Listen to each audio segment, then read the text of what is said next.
All right, what's up, guys? What's up? Ay, nako. Um, Pasensya na. sa totoo lang, Yeah, tuloy mo na. hindi Wait rin lang. namin alam kung anong gagawin namin today. Wala kaming pag-usapan. Hindi namin alam anong pag-uusapan namin. And sorry, wala kami kanina. Well, ano ngayon? 11:13 ngayon ng Ng gabi, ng Tuesday night. Tuesday night. Okay, so wala kami nalabas kaninang episode kasi Oo. walang mapag-usapan. Well, aside from that, busy kasi si busy? Mikey. Yun talaga yun. Sakto lang. Medyo marami-raming ano kanina. Dali lang. Hindi to sabihin nila, ano to eh. Marami-rami din ba nangyari kanina. Pero, ano pa bang officially, I have, okay, yan. Officially, yan. Actually, of course, I'm very, very happy with Anta. Pero, more than the, tawag mo dun? More than the allocation, nagbigyan ng sapatos, it was really them giving me the luxury or the power to have events and to hold, for the community. Kasi yun yung tinanong ko. Sabi ko, sige, fine, di ba? Siyempre, usually pag naghahagil ka ng ganyan, ang kinukuha mo lang yung magkano karami. The usual, di ba? The usual for yourself, di ba? Pero I was like, more so dun sa anong pwede kong gawin with the community.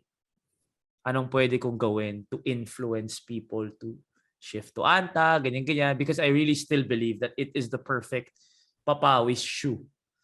Because it's straight up affordable, quality, it looks good. So there's really nothing you can ask for. So yun yung medyo mas priority ko. And it starts on Saturday. I'm very, very excited for that. What time is it again? 1 to 3. 1 to 3 at Robinson's Galleria. Robinson's Galleria. Ortigas hindi San Pedro ba yun? May mga nagtatanong. San Pedro Galleria ba doon? Hindi ko rin alam eh. Basta Robinson's Galleria, tabi ng Lasal Green Hills. Yun. Okay, home court ko yun. Yeah, very excited for that. Doon kinikita ni Mikey yung mga Poveda girls. Oo, kaya lang English sila nung high school, hindi ko kaya masabayan. But yeah, sa Lasal tuloy, sa Robinson's Galleria 1 to 3. Yes, nandun si Javi. Yes, nandun si CK.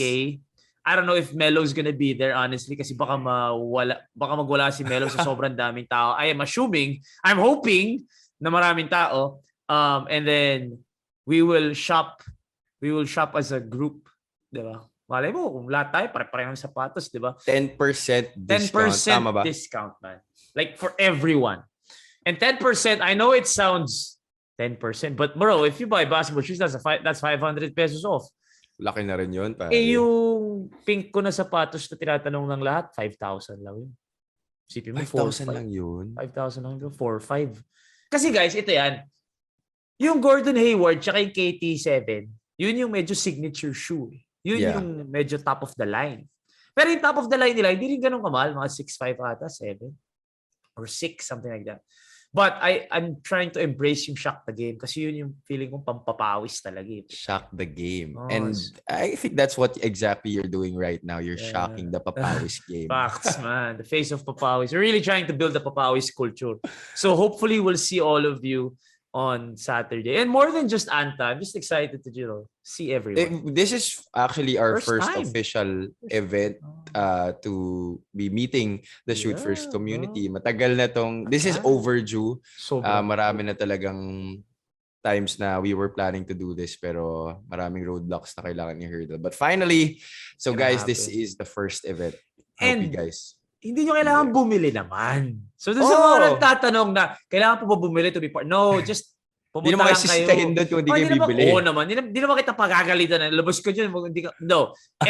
Everybody can just come by. Yung mga nagtatanong kung pwede bang pumunta ng hindi Anta, walang problema. Pero syempre, maganda kung paglabas mo naka-Anta ka na.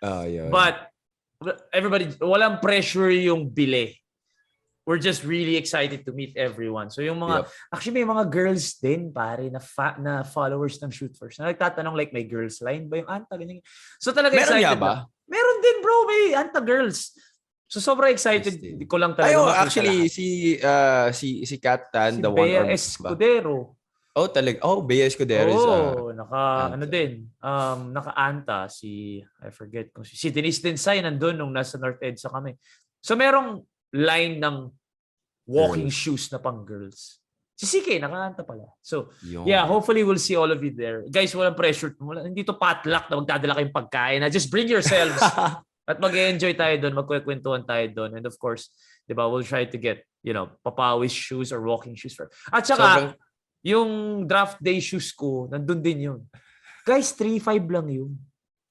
Sa mga nagtatanong. Ang dami nagtatanong sa'yo no? Draft day shoes, bro. Sa mga 3.5 lang yan. Guys, ang swabe kasi nung forma. Swabe yung forma. Everybody's like, ano yan? Like, ang inaanta. Sabi ko, 1 to 3.5. Sobrang sulit pa and very comfortable. So I'm very excited for that. So, yun. Okay. At tsaka, wag niyo ano yun si Abby. Ubus ang boses niyan. Kaya nung nagsabi akong baka walang episode, oo siya agad eh. Kasi bukas na lang. Game, okay lang. Sige lang. How's the Sorry guys, since wala namang really important topic, may tasulog kwentuhan na lang tayo. It's really been fun, and actually yesterday I was more excited than nervous to be working with Coach Christian Luanzo on the panel. I know naman how much of an experienced analyst si Coach Christian is. But he really made it easy for me yesterday, and actually kahit nung si Coach JV pa, mid-game I would tell him, parang mid-game during the first game in Batangas, I was telling Coach JV, Coach, if there's anything that you want me to stop or if there's anything you want me to do or if there's anything na hindi mo gusto na ginagawa ko, just tell me. Sabi niya, go, okay lang. Yep. So the same thing with Coach Christian, he was very accommodating. Sabi niya, bro, you're doing great, okay lang. And sabi niya pa, your mentor, Mikee Reyes, taught you well. Mentor yan. Mga kalokohan lang tinuro ko sa'yo. Pero that is the right way to attack it. Knowing na these are experienced vets. Yeah. Tsaka kasi, syempre, you being the new guy, syempre, gusto mo rin malaman kung ano yung timing, kung kailan mo sila papapasukin, 'di ba? Especially si Coach Christian, he really speaks long sa mga analysis niya. So, you have to figure out when siya papapasukin or hindi. But it was really a fun experience working with Coach Christian. I'm sure I'm gonna work with him again this season. And isa siya sa mga when it comes to analysts, di ba? Isa siya sa mga gusto mong pakinggan and all that. And you wouldn't think na you would work with him. Yeah. Kasi usually analyst kayo pa rin. Oo, di ba? So now, and it's really fun na I'm taking on this anchor role, stepping out of your comfort zone. Alam na din pakiramdam po tayo. Bro, tangina. May Facebook ko na rin yan, guys. May Facebook ko yan. Meron na rin, pare. Tangina, yesterday during the game, I had 3 during the whole day. Tangina. Sobrang hirap. It's a different experience, but it definitely is much more exciting and much more fun to do the anchor job. Kasi you really have to be on your feet the whole time. You have to be thinking the whole time. You have to be curious about the game. You have to know what's happening. You have to note down yung mga events. Especially, ang pinakamahirap actually is pagtambak. And yun talaga yun. As an anchor, ka, bro. As an anchor, yun yung pinakamahirap. Kasi pag analyst ka, kung tambak, walang problema kasi sasagot ka lang naman dun sa sinasabi ng anchor. Pag anchor ka, ikaw nag-iisip Oo, pare, parang shit. Pero fortunately, yesterday actually, 2 blowout games yung kinuha namin ni Coach Christian. But fortunately, meron naman akong nabunot na mga questions at mga insights na pinag-usapan rin namin throughout the course of the game. And that was his first appearance since the championship. So I'm yes, sure, that was. So he's actually looking to just fill his time before they go back into practice by... Pero hindi naman na-bubble. Well, he's hoping na hindi na bubble kasi by the looks of our conversation yesterday, ayaw niya na mag-bubble. Ayaw na niya, bro. I'm sure. Kasi siya, syempre, tatay siya. He has 3 kids. Bro. So it's very hard for him to really be back in a setup like that. And I don't think naman the UAAP will do that to them. Hindi na siguro. Hindi na siguro. Pinuno na nga ng NCAA diba? Yung kanina. Tapos yung sa MOA din, puno na. Ganun na rin naman eh. Ganun na rin yun. Kumbaga, diba? We're still not assuming na wala ng COVID, but at the end of the day, man, Puta, nagra-rally na, nagpuno na yung MOA. Do you honestly believe na pa, di ba? So, Yeah. I'm sure hindi na nila masyadong, hopefully, Hirap talaga mag-bubble. Ang daming, there are a lot of, sabi niya naman na there are positives also being in a bubble. Siyempre, yung communication mo with the players. Yun ang maganda. Yun ang maganda kasi syempre kung gusto mo kausapin, nandyan lang sa kabilang kwarto. Tsaka alam mo talaga kung anong ginagawa, nandyan lang talaga. Kesa nung pag hindi bubble, pag uwi, wala ka ng control dyan. Bantay sarado pag bubble eh. Pero, ang tawag mo dito? Kanina, nagpa-swab pa kami. Kasi puta, guest kami ng Family Feud. Uy! So bukas, yun pala yung isa sa pets mo kanina. Yun yung pumalis ako na maaga, guys, kasi pumunta ako ng GMA, nagpa-swab ako kasi may Family Feud kami tomorrow. So 4 kami, Hammer, Javier, Anton, ako. Family Feud. As in like yung services, Ding Dong Dantes. So may Family Feud. Ding Dong Dantes ang host. Siya ang Steve Harvey dito sa Family Feud dito. So may Family Feud kami bukas. So that's one more thing na. What time does that air on GMA tomorrow? Hindi ko alam din. Ano naman yun eh. Recorded naman yun. I don't know when it's gonna come out. But yun yung gagawin ko bukas. May Family Feud ako bukas. Tingnan natin kung ano mangyayari. Favorite ka pa naman manood ng mga Steve Harvey videos ng Family Feud? Bro, nakakatuwa siya dun eh. Nakakatuwa siya. Ibang klase talaga yung humor niya. But then yung Family Feud kasi sa States, parang may double meaning yung mga questions eh. Kaya yung mga sagot. Di ba? Honestly, merong mga meron na, nalala ko yun parang what do you want your wife to do to your face? Gano'n. Tapos may sumagot ng sit on it, tapos nagwawala si Steve Harvey. Yung mga gano'n. Meron pang how many days in a week do married women want their husbands to make love to them? Something like that. Hindi naman, I doubt naman na may mga ganong tanong, di ba? We asked 100 married women. Bro. Baka naman tanggalin, baka naman pauwi na ako dun on the spot pag bila sumagot ako ng pabalang dun. Pero meron kaming ganun bukas. So yun yung mga mangyayari the next few days. And then ikaw, next week ka pa ulit MP. Yes, next week pa. For sure, the whole of the first half of June, I will be covering the MPBL games because Sedelf will be in Mongolia to cover, I think, football. So whole month ka ng June? At least for the whole first half of June. Ubus boses ni Ogag. Ubus boses. Monday to Tuesday. So, di nyo naman muna masyado makikita sa labas kasi kailangan ko alagaan yung boses. Kailangan, bro. Like, yan na talaga ang next step in... yan na talaga ang next step in taking care of my career. Yeah. I have to take care of... This one is wala bro, puhunan yan. Like the same with basketball, yung tuhod mo tsaka ankle mo, puhunan, wala na. There was kanina medyo sore throat na ako. Kagahapon, sore throat na ako after we recorded it. So parang kailangan ko alagaan yung boses ko. Yep. Kasi sunod-sunod na yan eh. Bumili na nga rin ako ng turmeric ginger sa labat eh. Bro, sa labat. Kailangan na. This is something that we need to take care of. Tapos kasali na ako dun sa sa Papawis. Sa Pretty League. Pretty huge. Uy, kalaban natin ayop ka! Sa Sunday? Kalaban natin yung Sunday! Sabihin ko pa naman sasabihin ko pa naman sana mamaya, sakto, mabibreak in ko yung anta ko sapatos sa Sunday, may laro ka. Bro, tangina kayo so nga wala pala kang Saturday? Ha? Wala. Hindi. Kami back-to-back. Back-to-back kayo. First game namin Sunday. May game kami Saturday, tapos may game kami kalaban yung Sunday. So Saturday, may game kami. Sunday, kalaban namin sila. Buti na lang yung games na... Pero may ola kayo eh. Pakadaya. Tangina. May ola na, may Noah pa. Puta, pero may isagaya kayo ha. Di ba? Layo naman yung ola dun. Sino pang players nyo? Mostly mga former high school, college players. Wala naman masyadong pangalan. Sa amin si Escamis. Yun talaga, tangina. Nung tune-up talaga, sabi ko kay Enzo Mercado, putang ina, ano to? Bro, ano to?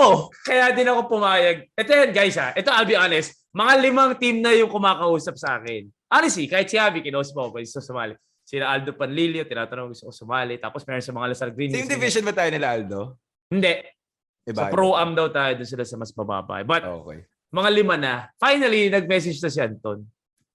So, sinabi ko lang sa kanya, bro, hanapan mo ng paraan na mas mura kasi kuripot ako eh. Yun naman talaga yung dahilan ba't ayoko eh. Kasi yung iba parang 4,000 yung sinisingil. Yung iba Wala 3. pare. Late ko na kasi nalaman na 400 na lang pala kami per head. Ang dami pala namin nakuha ng sponsor. So yun. Yung una sinabi mo sa akin, parang 2.5, di ba? Oo, parang sabi ganun. ko talaga. Tapos si Anton, sabi niya, binabaan niya ng wild. Sige, dyan ako. Tapos, sinabi pa niya na si Clint nandun. So sabi ko, kasi pag sa'yo, bro, honestly, yung sa team ninyo, mag-handle ako ng bola. Oo, for sure. Kasi tapos, kaya ka nga namin kinukuha kasi kailangan namin gwardiya. That's why I was looking for a team na hindi ako yung kasi I'm like, magpapapawis lang ako. Hindi ako yung, ayoko yung, aasahan ako ng team na para manalo tayo, kailangan gumawa, pass. Sabi ko, hindi, abang-abang lang ako. Sabi ko kay Clint, ikaw na bahala. Sabi ko, sanay ka naman kay Paranade. Si Paranada lang ako. Relax lang ako. Shoot lang ako. That was the for me, the deciding factor. Nandiyan si Escamis. Okay, point guard. Pati si Matthew Sia. So si Luigi Altamirano. Sabi ko, sige, yung dito lang ako. Relax lang ako dito. So that is the pero sinabi talaga namin sa GC namin, tune up lang tayo, pwede matalo. Last na talo na natin. Alam na ba ng GC nyo na nandun ako? Sabi ko na. Sabi ko, lintik to si Mikey. Putik na yan. Sumali kila Alta. Hayop na yan. Libre daw. So sabi ko kay Ola, we cannot lose. Sana sabi ko kay Ola, mag-225 muna siya sa Saturday. Pumarty muna siya, bro. Lahat naman kami pa-party ng Saturday. Kasi yun! Sabagay, late pa naman kasi tayo. Late pa naman yung game. Buti na lang gabi pa yung game. 6 o'clock ata tayo eh. Tsaka si Ola, yun naman kasi talaga trabaho nun, bartender yun. Tsaka gusto ko pag Sunday, walang traffic. Yun din. Pag pumunta tayo. Layo guys, sa yun. Sa mga nagtatanong nga pala kung saan yung court na yun, sa Pretty Huge yun, sa taas ng SM Aura. So sa BGC. But us being North Boys, ang layo nun. Diba? So especially C5. if it's gonna be on a regular day. Saturday kami pare. Kaya sabi ko, puta hassle yun, bro. So from Anta, takbo kong BGC. Then, kaya sinabi ko rin 1-3 kasi yung game parang 5 eh. Sige. Ayun, sakto ka doon. So, yun ang mga mangyayari within the next few weeks. So, we'll see what happens. Tayo na raw pinakamalakas na team dun eh. Tayong dalawa? Talaga? Okay. At least. Kaya daw tayo yung pinag-tune up ng off-season. Okay. Pero gusto ko lang talaga magpapawis. Tsaka isuot yung anta kasi syempre para malakas tayo, suot natin yung anta, di ba? Ayun, sakto yan. Sana magkabantay tayo. So, i-break in mo na sa Sunday yung anta? Oo. Okay. Sige, we'll see what happens. Sana relax. Si ang magiging photographer? Si Neo? Ayun, solid. Siya rin ba yung pick-up game ninyo? Oo, and nagustuhan ng Pretty Huge. So, ganda nga ng mga shots. So, siya na yung kinuha. Ang last trip ka na sinabi niya na shoot first pick-up game. Hindi naman ikaw yung nag-organize. Ako may nag-organize nun. Hindi ko na-gets eh. Pero sige. Iba na talaga. Pag ikaw yung nandun, shoot first. Thank you na lang din. Actually, kaya ako open magkwentuhan ngayon kasi marunong na ako mag-timestamp. Dami na tuwa dun sa timestamp ko. Actually. Nagulat nga ako dun. Kasi inano ko na eh. How to timestamp. Ginanong ko na sa YouTube how to put timestamp. Kasi feeling ko may mga tao na wala na akong pakialam sa inyong dalawa. Basta gusto ko na yung nagkikwentuhan ninyo na yung gusto kong pagkwentuhan ninyo. So, timestamp ko na, di ba? So, okay, good. So, ngayon, pwede na tayo. So, ngayon, sa mga hindi tumalon lang dun sa next, okay lang, walang problema. Alright. Sige, this is something I have to bring up because a lot of people have been messaging me. In all honesty, guys, hindi naman pwedeng kada lalaro pag-uusapan natin yung isang tao. Wala naman tatatayang pinag-usapan na kada naglaro siya, especially in the elimination round. But since people are super messaging me about talking about Kyt Jimenez, why not? Diba? Sige, let's spend a few minutes because I did watch that game. This was the night that CK had a hosting, tapos driver niya ako. So I was watching the game. And kanina, shout out to an assistant coach from Joshua Innocentes. Nag-message siya akin kanina, tapos sabi niya, "Hi Mikey, I'm one of the assistant coaches of Sarangani Marlins in the MPBL. I just want to say that I really appreciate your show, Shoot First. I always look forward to your new videos." Sinagot ko siya, "Thank you coach." Pasabi kay Vice, kay Ludo Vice, bata niya ako kasi kaibigan ko yan. And kay Kyt, tuloy-tuloy lang. Husay nilang dalawa and buong team ninyo. Okay, so because we have timestamps now, pwede na natin pag-usapan ng kahit anong gusto natin kasi pwede na tumalon yung mga tao kung ayaw nila yung topic. Okay, sige. What else can we say? He is a mid-pro superstar.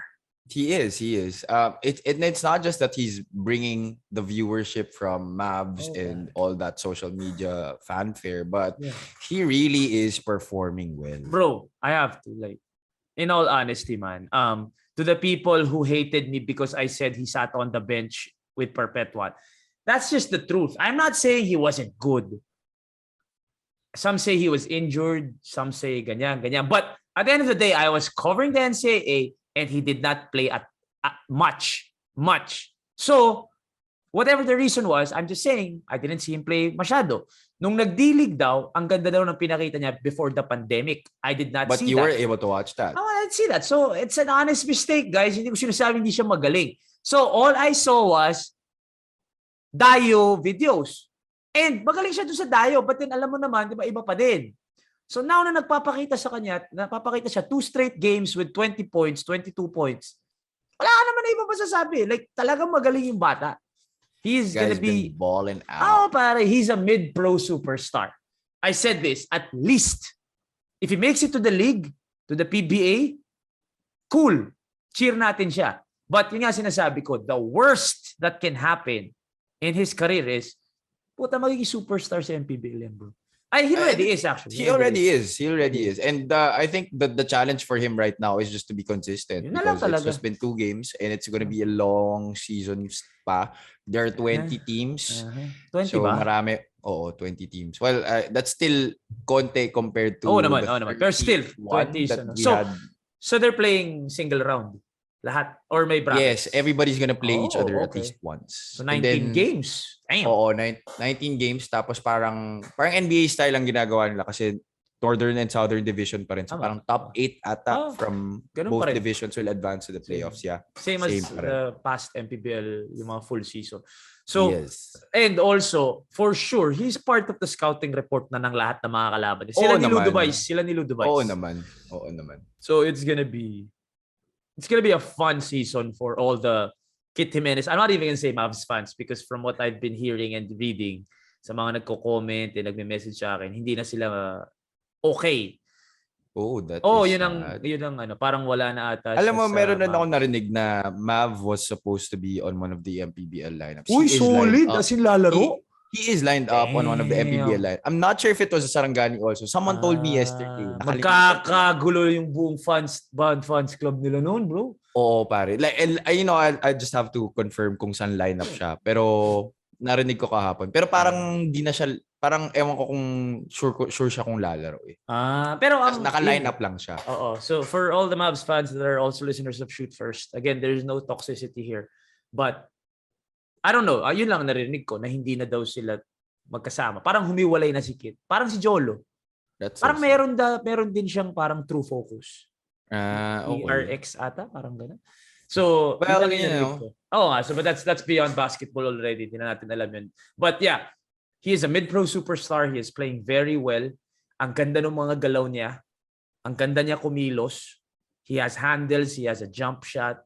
Malaki katawan. So, diba? I think it's his height lang naman ang magiging problem kung sakaling umakyat siya ng PBA or magpa-draft siya. But other than that, man, in the MPBL, for sure, he's gonna average at least 15 to 18 points. Tapos may mga games na biglang magbe-25. Hindi ako magugulat kung mag-30 yan. Hindi ako magugulat. Gago. He has all the tools to make it. I mean, he's an excellent ball handler. He knows how to break down his man. Yeah. Okay. For sure. Alright. So, sa mga gustong naghahanap ng ganun, pasensya na, but we can talk about it every game. Diba? So, yeah. Pero thank you pa rin sa mga nag-reach out and reminding us about Kyt Jimenez' second game. Okay. What's next? Gilas. Yeah, but honestly, we kind of addressed this na during the previous episode. No, I think it's more of the chismis na ngayon. Okay. So, kasi si Idol Snow naglabas ng sige, let's talk about niya that. Yeah. Na kinausap daw si Coach Tab. Di ba? Nabasa mo ba yun? Yes. Si Coach Tab. We don't know how true that is, but even si Homer nagsasabi na kinausap na rin ng SBP si Tab. Yeah. We don't know how true that is, but come on, like, Snow and Homer have their sources. I feel like they have the same source. Siguro, but parang para sa akin, hindi natin agad paniniwalaan, Pero at the same time, hindi mo rin isasarado yung isip mo because meron Kasi din talaga sila mga natatama, bro, na pare. Puta, grabe. Like, meron silang mga biglang, nga, sinabi na niya yun months ago. So, no toxicity here. Let's just talk about it because kung sakaling totoo nga, ako pare sa totoo lang, for the people who are, I'm all for Coach Tab coaching Gilas. Pagaling naman talaga kasi. Oh yeah, he produced the results. I mean, who doesn't want him back? But ako, for me, and I think also for you, Mike, I'm sure, if we're talking about like the practicality and maybe the reality, closeness to reality of it happening again, we're considering some factors. First of all, okay, yeah, the press release was he resigned and he wants to focus on Ateneo. Ateneo now lost in the UAAP finals. Mas mahirap. So now, you know naman how Coach Tab is very competitive and I'm sure he wants to get that championship back and the next season is just a few months away. So with that, if he is back at the Gilas Pilipinas head coaching job, it's going to be hard for him to focus on Gilas Pilipinas because people will also say there will be conflict of interest if he still stays with Ateneo. Kasi may nagsasabi nga na may favoritism siya sa mga Ateneo players. So sila hindi exposure. May magsasuffer na isa. Meron talaga. So if he will get, ako for me, medyo malabo pa rin unless he resigns. He leaves Ateneo. Yes. He leaves Ateneo. Because kung pinagsabay niya yan, guys, aminin man natin o hindi, the greatness that he showed when they beat Korea twice, walang UAAP noon. Walang liga. Walang liga noon. It was just that. So Coach Tab and the Gilas boys were in NU Laguna. That was their main focus. Tapos dinadala lang niya yung ibang Atenista para maging practice players dun sa mga players. Pero majority of that team, halos puro Atenista din eh. 'Di ba? So ngayon, you have to understand na if Coach Tab does come back, it might not be the same. Actually, it won't be the same focus. It won't. I'm not saying it's not the same scenario anymore. We're not assuming that it's gonna be a different result. We're not saying that. But we're saying it's definitely not gonna be all his time will be with Gilas. Because iiwan mo yung Ateneo. And bro, yun na nga eh. If they won the chip, if they went 16-0 again, then parang pwede mo na yun yung Coach Tab. Sure win naman kayo sa Ateneo. Yun nga yung dati. Pero ngayon, natalo siya eh. So, I don't think it sits well with him na natalo siya. We know Coach Tab is competitive. Hindi naman. I don't think he can suddenly... But people will also say na, why are you gonna put all your effort and energy? Oo. Bakit ganoon? Guys naman, we can't dictate how he wants to. If guys, aminin man natin hindi. Yung UAE. Sa tira naman niya Pinoy, guys. Oo naman. At saka prestigious so yung UAE. Hindi ka rin pwede na parang for love of country. Hindi kasi siya Pinoy. Hindi pwede sa kanya. Unahin mo yung bansa namin, ganyan. And guys, don't take that the wrong way. Pero in reality, it's just facts. If this was Coach Yeng or Coach Chot or Coach, siguro pinaka nag-embrace na foreigner, Coach Norman and Coach Tin. Well, they practically lived here and became Filipinos themselves. Saka naglaro si Coach Norman dito. Si Coach Tim since 90s nandito na eh. Yeah. So, si Coach Tab will be the least na ganon. I believe Coach Tab looks at it as a job. As a job, exactly. Kumbaga, magaling ako mag-coach. Magaling ako mag-coach sa ibang bansa. Kinuha ko ng Pilipinas, magko-coach ako dito. Okay, cool. Like Coach Torman. Yeah. Anytime another country offers Coach Tab higher pay and a bigger potential of pool of players and a bigger chance of making it to the Worlds, what's to say hindi siya alis bigla? Wala namang, ba't si Coach Raiko ganun din naman umalis lang Ngayon, tinalo na tayo ni Coach Raiko. So, tama ka doon na parang you can't throw that at him na you can't take it against him if he chooses the school than the country because bakit? Hindi naman ako Pilipino. In all honesty. Diba? So I'm not gonna take it against him if he chooses to school. And come on, it's not like UAP is not prestigious, bro. UAP is UAP. It is. You saw the way that if you guys were watching the game live and you saw the way he was on the sidelines when UP was really making a run for it in the end. Tangina, pinatumba niya yung isang... Oh, nakita ko yun. Puta, ginanon niya yung puan. So, I don't think, okay, ito na lang. If his statement months ago was true, that he wants to focus on Ateneo, he won't take the Gilas job unless he resigns from Ateneo. But if he suddenly takes the Gilas job, hindi nga totoo yung sinabi niya dati. Until, guys, stop. The mere fact that the words, wag na tayong magpakatanga, hindi tayo maloloko, we weren't born yesterday, that is toxicity in itself. Because nag-a-assume kayo eh. Assuming is toxic, guys. Assuming na may masamang nangyari is toxic. The same yan as kung may girlfriend ka at sinabi ng girlfriend mo na, hindi, lumabas ka sa party ka, may nangyari. Wala naman nangyari. Ba't assume mo kagad na may nangyari? So, assuming is toxicity in itself. So, again, hindi niya mahanap dito yun. We're taking it as it is. He resigned because he wanted to focus in Ateneo. Now, if he suddenly takes the Gilas job and goes sabay, then hindi totoo yung sinabi niya months ago. Yeah. So, meron nga talaga nangyari. So, ngayon, pero ako, baka mag-suffer din yung Gilas, bro. Tapos ito pa, bro. This is my biggest... I'm not for it kung isasabay niya. That is really something na of course, a lot of people will maybe be happy na he got back the Gilas job. But if he stays with the Ateneo job as well, he will also get a lot of flack for that. And bro, question lang. If you think about it, hindi ka na makakakuha ng college. Oh, kasi season. Hindi papahiram. College season na eh. College season na, hindi mo na makukuha si na RJ. Unless there will be powers that will move mountain and skies para to move the UAP yun. and NCAA seasons just to prepare for the World Cup. I mean, of course, it won't stop naman eh. Yeah. Diba, I mean, of course, tuloy-tuloy eh. And of course, the World Cup is the biggest stage of international basketball. But I don't think the people here, the stakeholders of the UAP, the NCAA, will allow their players or will stop their leagues to make way for the preparations of our national team. So, pro or B-League? Well, that is the plan. Actually, daw, I mean, judging from Coach Shot's interview yesterday or today. Sa spin yun, di ba? Hindi. Sa TV5. TV5, okay. Sabi niya, kasi this will be before the college season starts eh. So, this will be in June yata. So, puro college stars ang ipapadala niya doon. Sila Jerome, etc. Jerome? And then also, Jerome is part of the list. Lastimosa. Lastimosa. This is where? Sorry?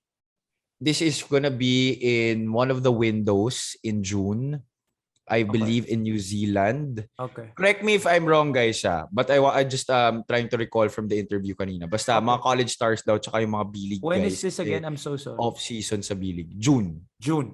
Ito na yun. So ito na yung next Okay. Ayun, pwede pa yun kasi malayo-layo pa eh. Oo. Pero kasi for the long term. Oo, hindi kaya, bro. Tingin mo papayag si Coach Nash? Wala si Jerome sa Adamson? I don't think so. So, ano talaga? Kasi iisipin ng college coaches, ang ibabalik nilang sumbat dyan is, bakit? Next year lang naman yan eh. Isang beses lang naman yan eh. So maapektuhan yung mga programa nila. Yun ang sasabihin nila. Maapektuhan talaga. I mean, let's be honest here, guys. Naglalabas din naman ng pera yung mga nasa UAP. Exactly. Hindi naman yan Kahit si Carl tingnan mo, papayaram si Carl? I don't think so, pare. Gusto mag-back-to-back eh. Diba? So, I think the people that are saying or suggesting itong mga solutions na invest na natin lahat sa national team natin. Okay, I super appreciate naman the people who do this. Pero isipin nyo rin na hindi rin kasi ganun kadali because there are other factors involved. You have to see the other things that are happening behind the scenes because other people also put out money to take care of these players. We can't just assume or we can't blame them. Yeah, we can't just push them into this hindi. certain kind of situation just because it's the national team. Unlike nung pandemic, go, kasi wala naman ng ibang nangyayari. Kumbaga sige, pinapagaling nyo pa nga yung mga player namin eh. So, sige, gamitin niyo si Carl, gamitin niyo si RJ, di ba? But yeah, so technically, if Coach Tab does come back, or even regardless if it's Coach Tab, Coach Chot, or someone else, baka nga mag-pros tayo. So, ibig sabihin lang, pag si Coach Tab, puta talagang hati. Kasi pros ang kino-coach mo dito, at yung coach mo dito. So, yun lang yung sa akin. I would love for Coach Tab to go back, be the Gilas coach. Because totoo naman, he's the best international coach that we have right now. Diba? Kasi technically, siya rin naman yung may pinakamagandang pinakita na parang it was abruptly na-stop. Yes. But to do both at the same time, kawawa din naman tayo kay Coach Tab. Oo. Maka-stress yun.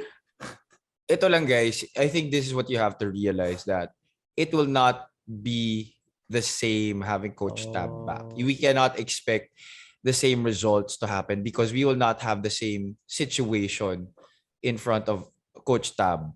He will not have the cadets that he had during the time that we had the Clark window when we beat Korea twice and we also kept in step with Serbia in the qualifiers. It's not going to be the same because he will not have the same kind of resources. Tayo pwedeng spoiled na parang hatiin natin si Coach Tab pareho. And honestly man, for the Ateneo fans, bro, Ateneo fans are like, kailangan nila bumawi. I'm sure the Ateneo fans are like, Coach, dito ka na lang. Back of their head na parang, Coach, dito ka na lang kasi babawi tayo.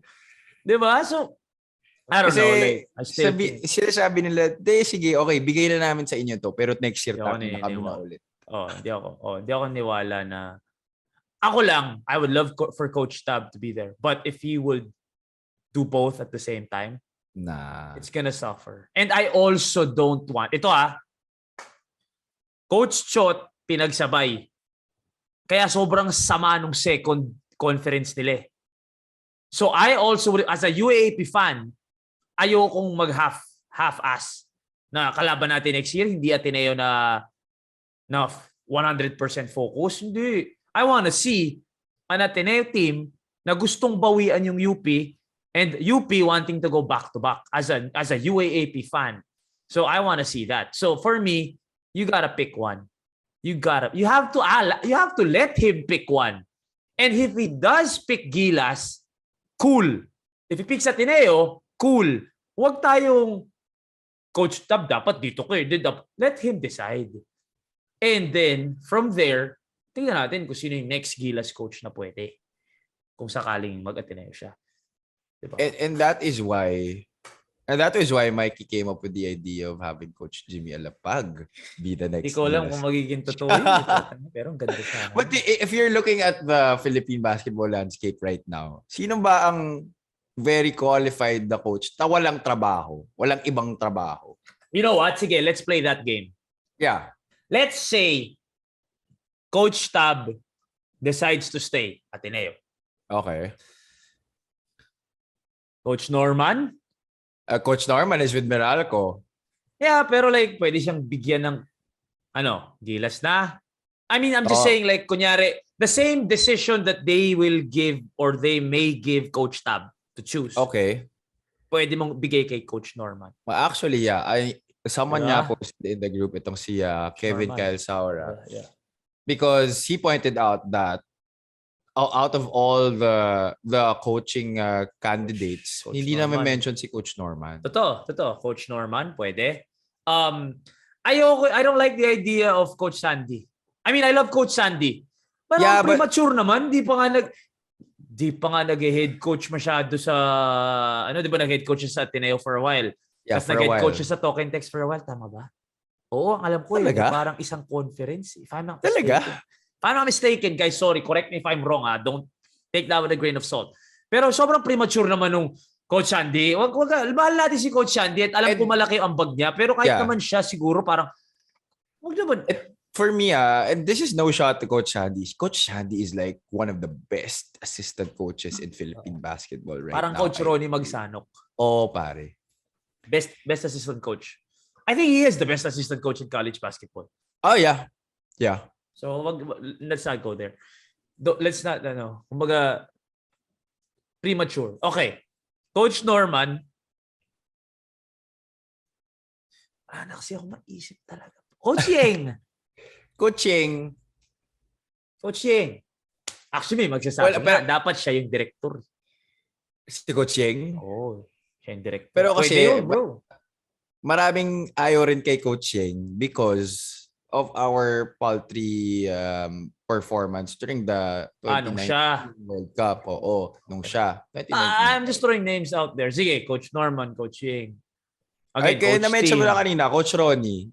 Tingin mo kaya, i-offer ba ka sa Premature din ba? Premature din. Parang hindi pa naman siya talaga He did win a championship with San Beda though. So, he was a head coach 1 year.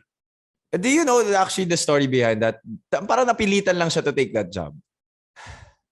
From what I know, gusto niya assistant siya.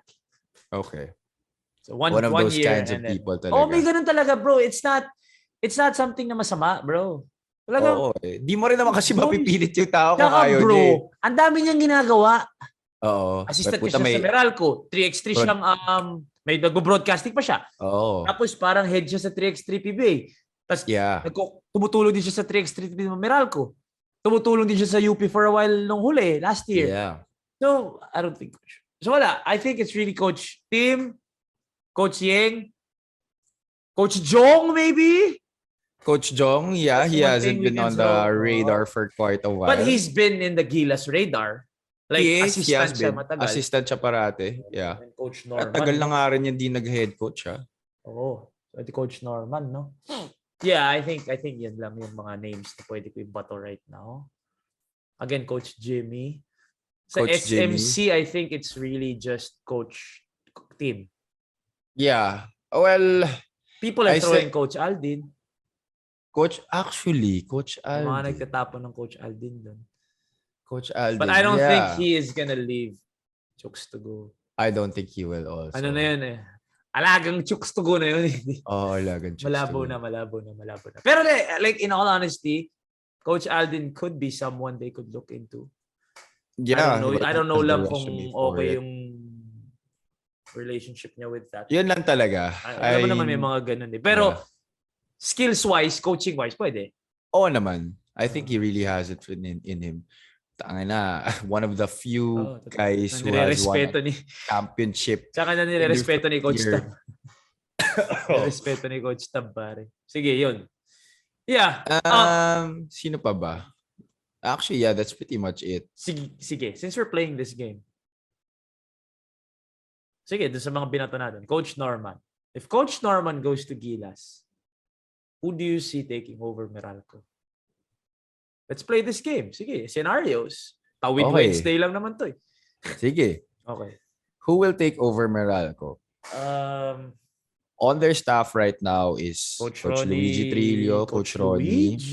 Okay. Coach Luigi is actually a big candidate for that head coaching position. Kung sakali, no? Ano lang to fantasy, fantasy because coaching. Seeing as we laid out the scenario already for Coach Ronnie, I don't think he will take the head coaching job much more in the PBA. No. But Coach Luigi is someone I think who would want that job.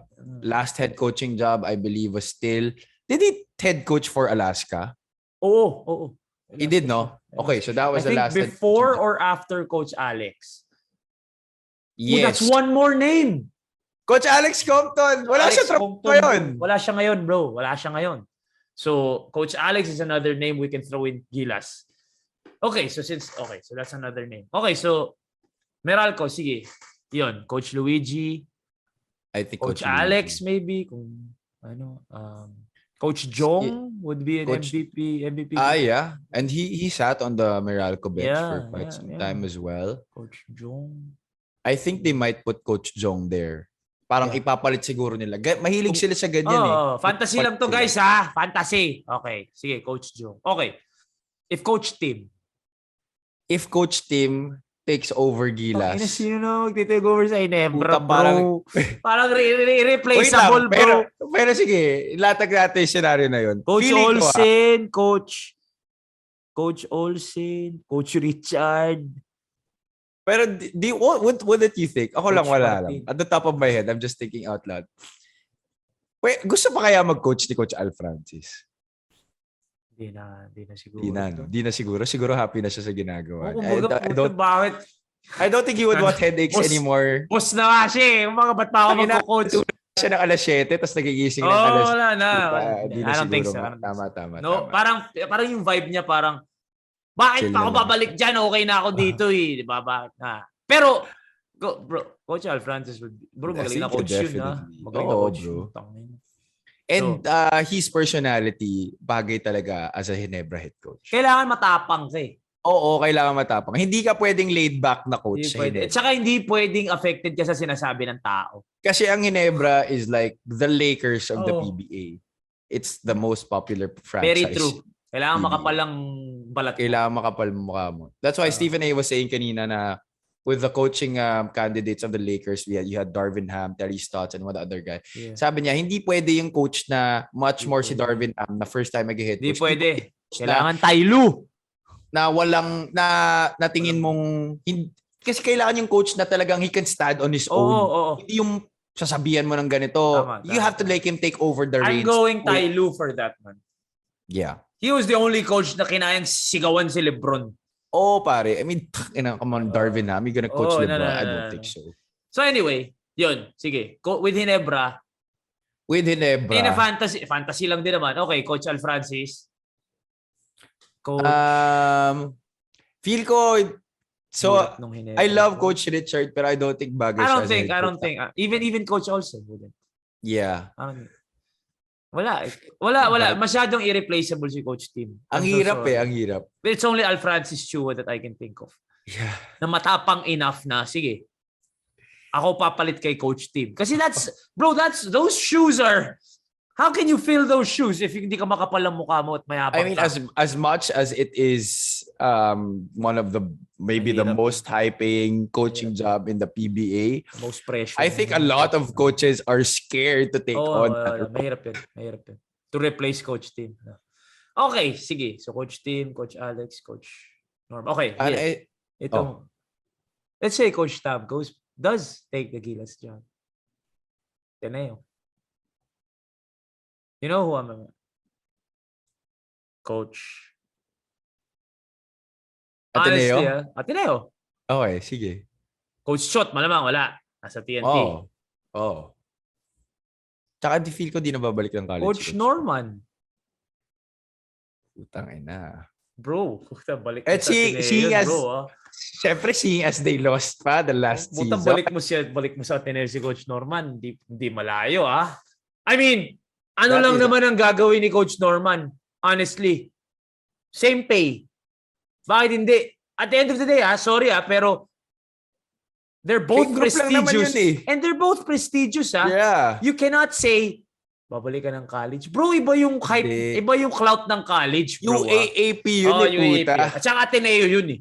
Oo. So, hindi rin. If it's, kumbaga, ang biggest question lang dyan is, will you pay in the same way? Obviously, you will. It's the same group.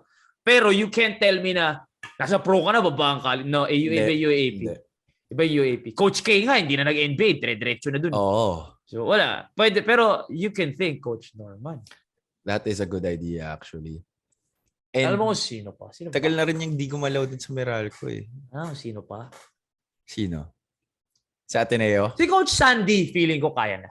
Yun. Kung Ateneo. Kung Ateneo, kung Ateneo. Coach Sandy.